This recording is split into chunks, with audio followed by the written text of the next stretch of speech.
Kakumäelaste mure majade vahel luusivate ja alati marutaudiohus rebaste suhtes on jõudnud nõnda kaugele, et kohalikud palusid loomakaitseseltsil ulukeid kuidagiviisi mujale toimetada.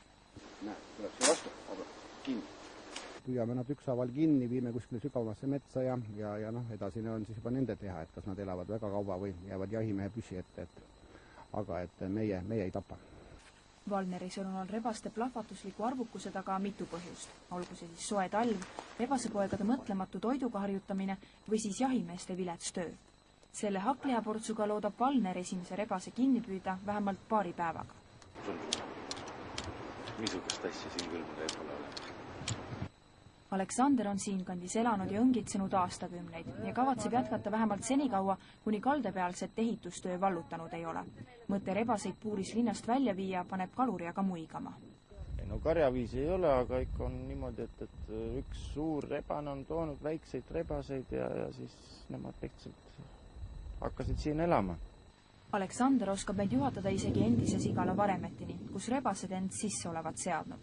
Linnaloomadest ei olnud aga kuulnudki need noored uued kohalikud. Pole kuuldki, pole näinud. Ei ole kuulnud küll, jah. Ent aiast aeda loomad liiguvad, nii kurdavad kakumäelased. Põhjuses, miks rebaseid nõnda palju siia tekkinud, julgeb loomakaitse Valner süüdistada jahimehi, kelle jaoks rebasejaht lihtsalt kuigi tulus ei ole. Probleemi peaks lahendama jahimehed ja riik peaks tagama selle, et nendel oleks huvi ja mõte seda teha. Ja see ei ole õige, see on, ma arvan, nagu lihtsalt arvamus.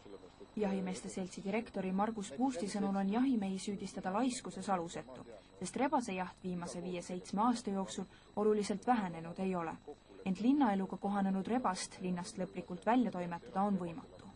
Tegelikult on ju ka Eesti jahinduses kõikvõimalikud meetodid välja mõeldud selleks, et seda arvukust vähendada ja ka seda jahimeest motiveerida, ehk kõikvõimalikud võistlused ja nii edasi. Ühelt poolt on jahtimine linnas keelatud, teisalt rebane nagu koergi leiaks tagasitee ka mitmesaja kilomeetri kauguselt. See eemale viimine tegelikult ei lahenda küsimustele, täitsa kindlasti mitte. Metsa poole liikuvad linnad ja arvukad rebased on probleemiks kogu Euroopas.